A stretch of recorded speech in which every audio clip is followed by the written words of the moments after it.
Have you ever wished you could eavesdrop on a conversation with a millionaire? My name is Michelle Thompson. I'm a retired project controls engineer and business professor, and that's exactly what I'm going to do in this podcast. I get to ask the questions that everyone else wishes they could. I'm going to find out exactly how they were able to build their empires through automation and outsourcing. And I'm going to break it down in a way that helps you build your business to run on autopilot. Don't miss out on Automate to Dominate. From author Donnie Bovine comes the book, How to Be a Success Champion, available on Amazon. After years of living other people's dreams, author Donnie Bovine decided to jump out on his own and start a business, thinking it would be easy. Instead, he had a rude awakening and quickly understood that he had spent 20 years being an employee and had no idea how to be a business owner. His business was tanking, and he was on the brink of losing everything when he decided to fight for business freedom. In this must-read and life-changing book, author Donnie Bovine shares with readers his story intermingled with lessons learned from his mistakes and his failures. In How to Be a Success Champion, you will find advice the author received from mentors and how he went from zero to a six-figure business. The author walks you through the steps of how to get out of your own way, how to play the game of business and win, find your strengths, how to network effectively, how to build a personal brand, how to create champions for your business, how to get great at sales, how to take complete ownership of you and your business. How to Be a Success Champion from author Donnie Bovine, available on Amazon in both Kindle and paperback editions. Order your copy right now. Hello, everybody, and welcome to another episode of Automate to Dominate. Today's guest is Austin Netzley, and he is just killer. I mean, the stats that this guy has are just ridiculous. I mean, he's not only an author, an investor, and a business growth advisor, but are you guys ready for this stat? In less than 2 years, the company that he is owner and CEO of, 2X, has helped clients generate over $172 million and counting. So, Austin, thank you so very much for being willing to be on our show. Absolutely. Michelle, as soon as I saw the title of your podcast and show here, I was like, hey, we've got to talk. That's my jam. I love that stuff. So we're going to have a good chat today. Yeah, actually, I labeled it on the Facebook Live, Systems Are So Sexy. And everybody's like, oh, no. I should have worn my Systems Are Sexy shirt. Right? We have a bunch of 2X shirts. I'll send you one. Oh, my gosh, that's hilarious. I really didn't even know that you had a T-shirt that said that. That's hysterical. So tell us a little bit about you and how you ended up being this massively successful coach. Yeah. Well, thank you. We've still got some things to learn and develop, but we've got some good traction right now. So I'm super excited about where we've come to. I started out as a mechanical engineer. I went to school not knowing anything about entrepreneurship or whatnot. Went to get my engineering degree. Had this like three-pronged plan to go up the corporate ladder. I was going to get my engineering degree, get some sales experience, go back and get my MBA. And that was it. I was going to work my way up the corporate ladder. And I was good. And, as 18 years old, I thought I was, brilliant. Had the world figured out, right? This three-pronged plan was good. I was like, it was easy from there. So I got started down the path, and it was great for the most part. Like I really enjoyed the corporate world, but then I looked at people that were ahead of me, my mentors and whatnot in the corporate company. And I worked for a huge oil company. And I was like, wait a minute, I don't want to do that. I don't want to be there. I want to do this other thing where I've got freedom and impact and this limitless upside and whatnot. So I learned about entrepreneurship, and I started to just like go all in and to really consume and learn for the first time in my mid-20s what entrepreneurship even was, because I didn't grow up around any entrepreneurs or anything. So long story short, started dabbling on the side, built my first business up to where it was making more money through automation than I was in my six-figure full-time job in the corporate world. And I was like, wait a minute, I don't need this job anymore. So took a little mini retirement, traveled around, and went back to the drawing board of like, all right, what do I want to do? I don't want to do this entrepreneurship thing, but what do I want to do so that I'm getting fully fulfilled, where I'm making an impact, really something that I want to do for the rest of my life, and something that I can, obviously make a good impact on people's lives with. So I went through a couple of different iterations of different businesses, and then that led me to coaching. And that's where I really started to kind of find my footing. And now, over the past few years, I've worked directly with hundreds and hundreds of entrepreneurs and small business owners all across the world. And now we have a one-on-one coaching program. So I've actually had 5 different businesses, sometimes successful, sometimes not so successful. But at the end of the day, after burning out really, really bad, and burning out so bad, I had to call 911 because I was having anxiety attacks. And I had to go back and be like, okay, there has to be a better way to build this thing. And that's when I started to learn about systems and great operations and automation and some of the stuff that you talked about. Yeah, absolutely. And I know you just launched your book, from 6 to 7 figures, and we're going to go into that in just a little bit. But tell me about, how did you manage to build a business running primarily off of systems and automation?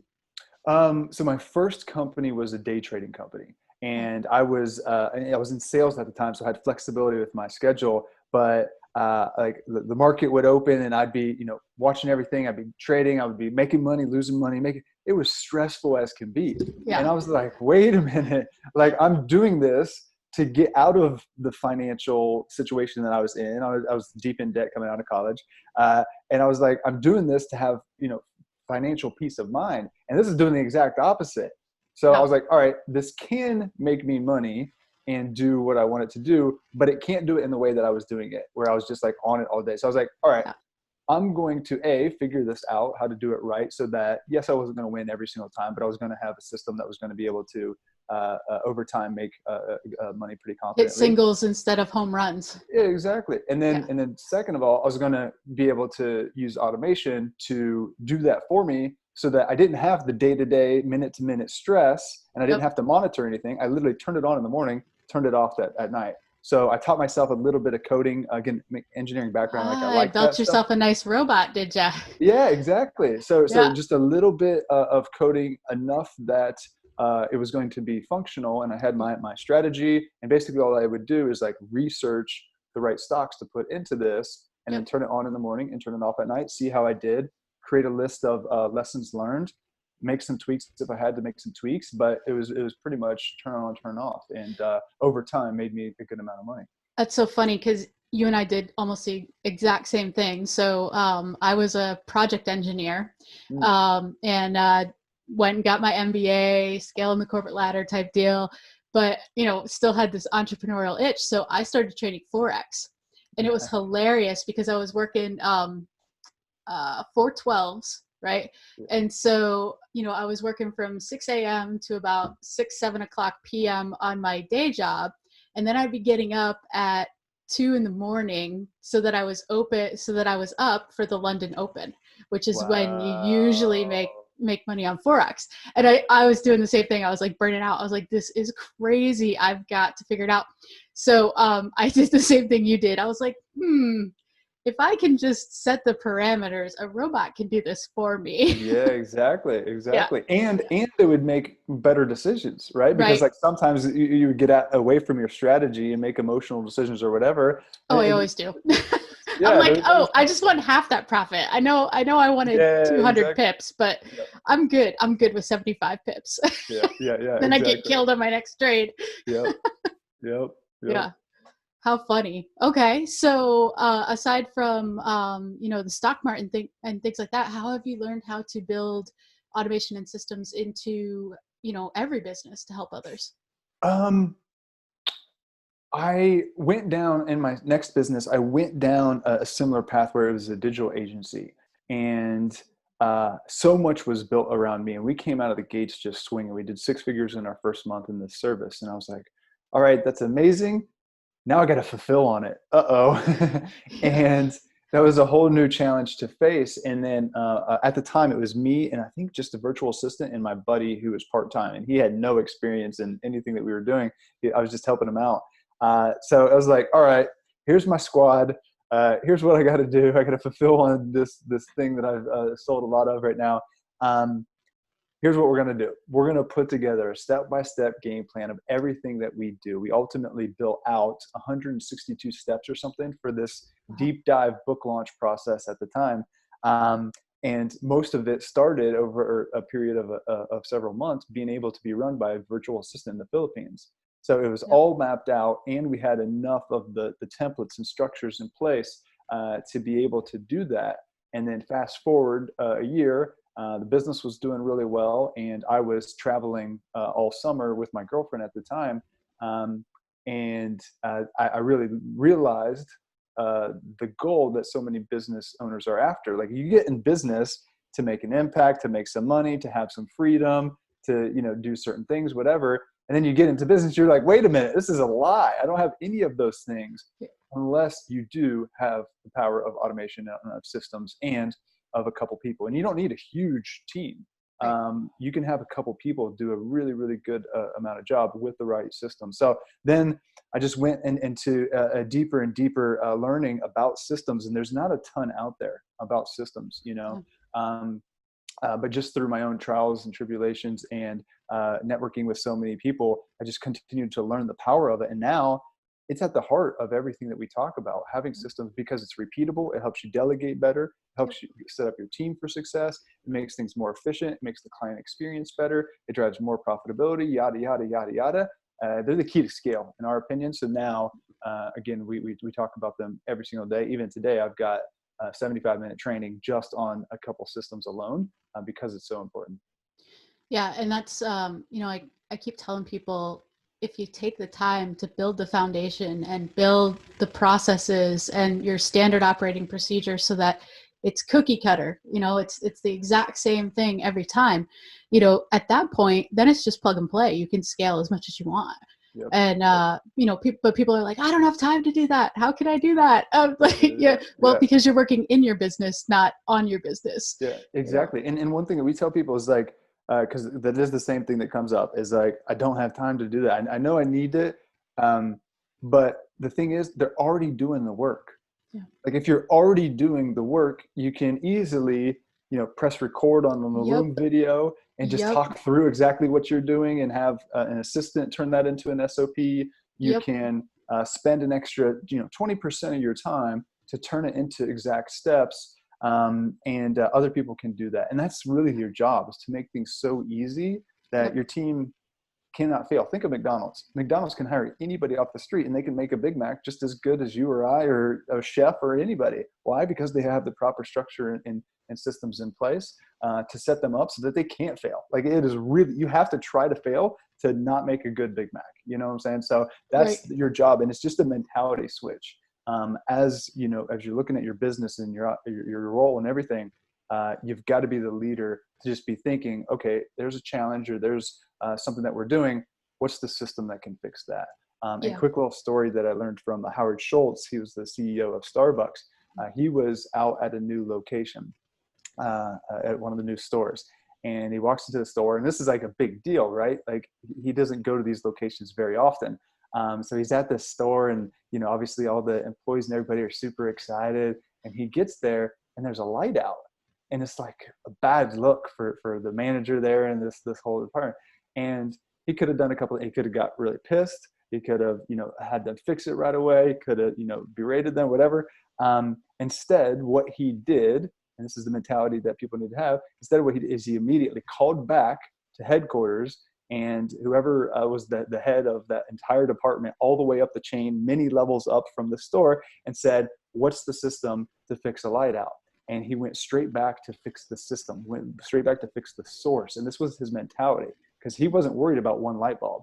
He was worried about thousands of light bulbs all across the country and world now. And if he knew if he could do that and fix the systems and whatnot, he was going to create a machine. And ultimately, that's obviously what he's done here. So that's the kind of mentality that you need to have, is every opportunity, whether it's good or a challenge that you have, hey, how can we fix this with the system? Yeah. And that's, you know, I tell people, because a lot of times they have a hard time visualizing it, right? For one of two reasons. Either they have a hard time letting go of control, or they have no idea how to let go of control. And so I kind of put them in this situation where I'm like, okay, today is the last day that you have, and tomorrow you are going to be hit by a Mack truck. Yeah. How does your business survive? What system do you have to put in place so that you never touch it again? And it just keeps happening. And when you put it like that, people are like, geez, Michelle, that's really harsh. Right? And I'm like, yeah. And you know what? That's exactly what happened to me, you know, because 4 years ago, 4 years ago, I had a stroke. And so, and probably my own fault. I mean, there was like an underlying condition. I had a blood clot that went to my brain, but it was because I was so stressed out. Right. And that's probably what triggered it. And it's because I refused to take my hands off anything, and I refused to let somebody else do it. And then I got to the point where, I had a hard time talking and walking, let alone run a business. So like I had to figure out, how do we turn it into a system? How do we get rid of it? And so that's why I'm like so stoked to talk to you about this, because everybody else just kind of glazes over and they're just like, oh my gosh, Michelle, please stop talking. So no, it's so important. And the cool thing is like, once you do it the right way and you start to see and feel the effects, then you're instantly like, I don't want to do that. I don't want to do that. I can systemize that. I can automate this. I can delegate that. Like, The thing is, you have to do it the right way. Yeah. Otherwise you just reinforce, they can't do it. Nobody can do it as good as me. Nobody can do it as fast or whatever. Yep. Remember what I said earlier, like your job is to make it so easy that they're set up to succeed, that they can't fail. And then if you do it, then you realize that they can do it. And you're like, wait, I don't have to do that. That's great. And you just then start to retrain your mind, instead of, hey, nobody can do it as good as me, to, I'm not going to do anything but the highest leverage, most important stuff that I like to do, and that's the transition that you can make. Not and that easy to get there, but it builds momentum.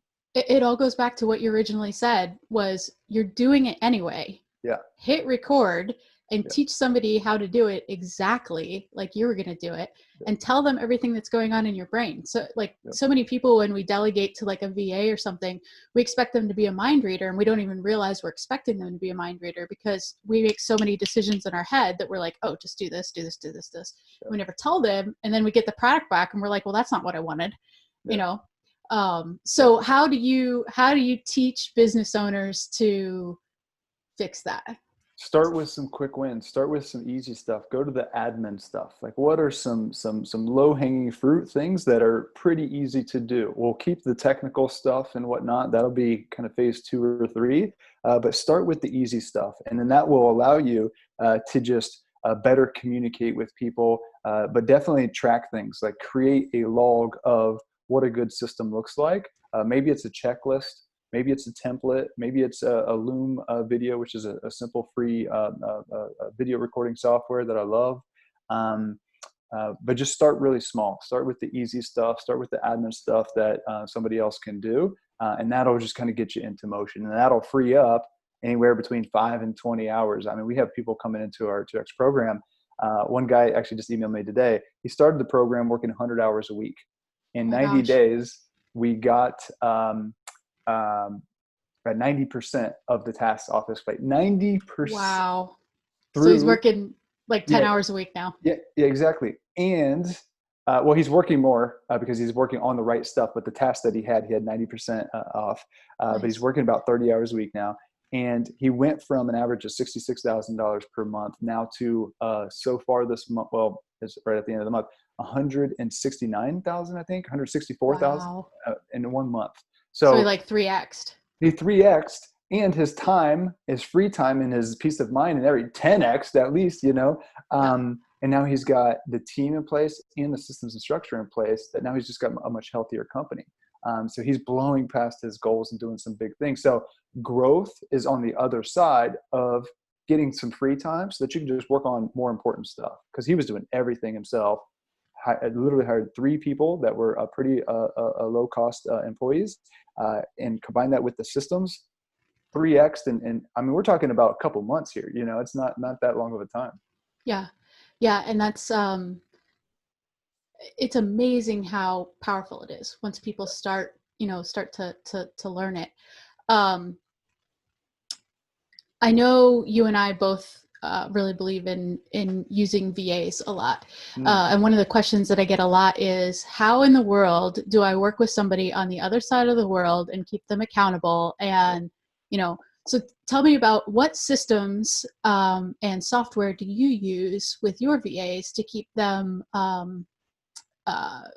cohesive and working well and accountable and able to produce those tasks? Yeah, great question. We use Asana for a project management system. Yep. Our favorite tools, though, from a VA standpoint, are number one, Slack. That's our internal communication. And then number two is very simply a daily huddle. We have a daily huddle and we have a simple spreadsheet that shows the big three tasks that people are working on every single day. So that in a 7 to 9 minute meeting, we can have everybody on the team go around and say, hey, here's what I'm working on.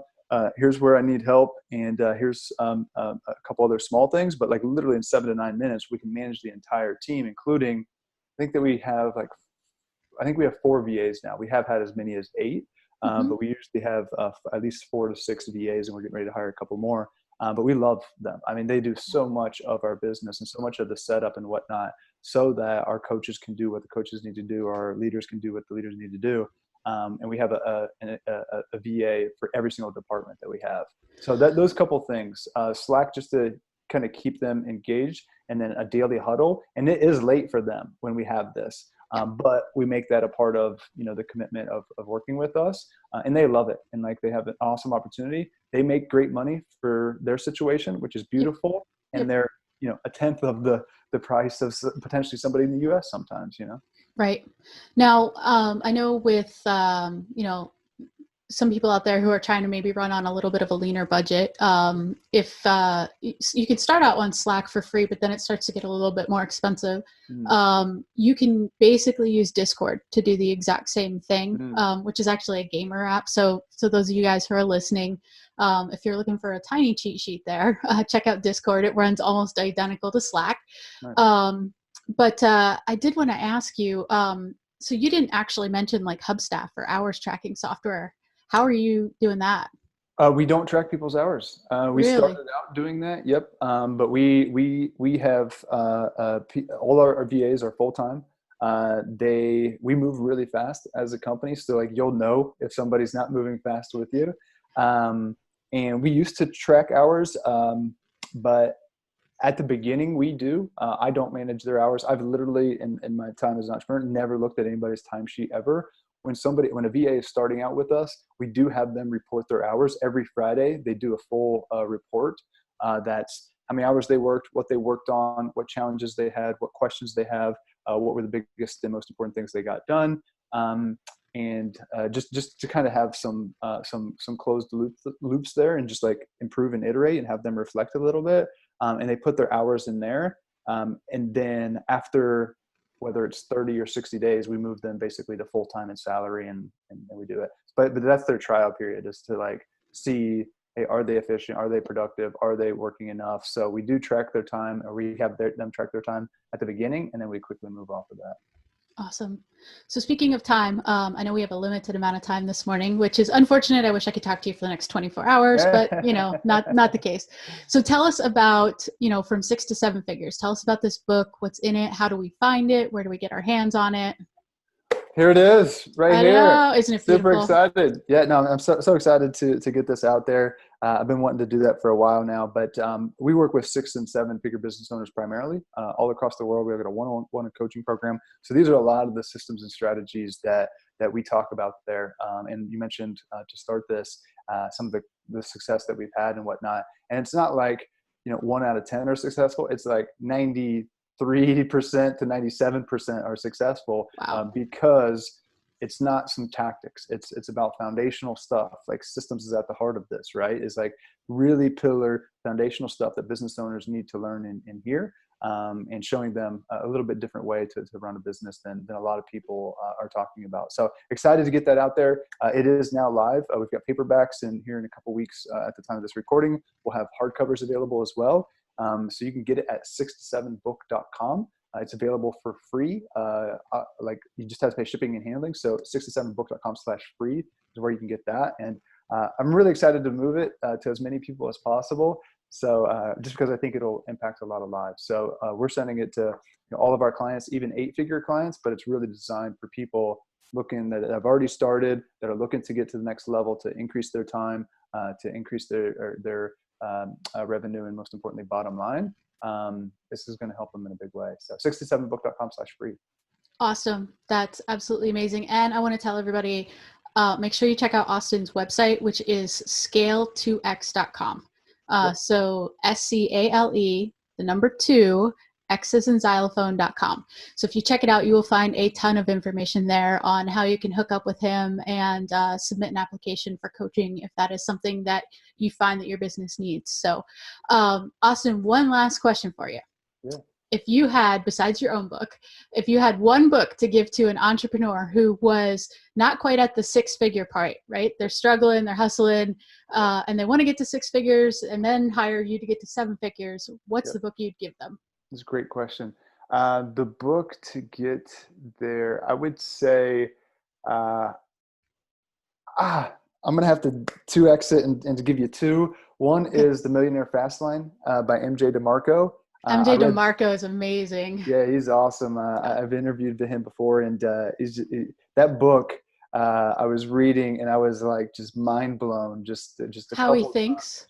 Yeah, that was really powerful. And it's motivational, so I really like that. And then the second thing I would say is The One Thing, and the reason why I'd say The One Thing is because, and this is by Gary Keller, who's just built an absolute empire.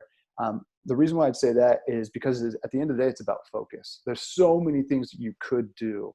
At the end of the day, you got to really hone in and focus and make things easier on yourself. If you get one important thing done per day, you're going to be in a really good spot in your business pretty quickly. And if you really do kind of one thing for your business, you're going to be really good at it pretty quickly. So I would say those 2 things: MJ DeMarco, Millionaire Fastlane, and The One Thing.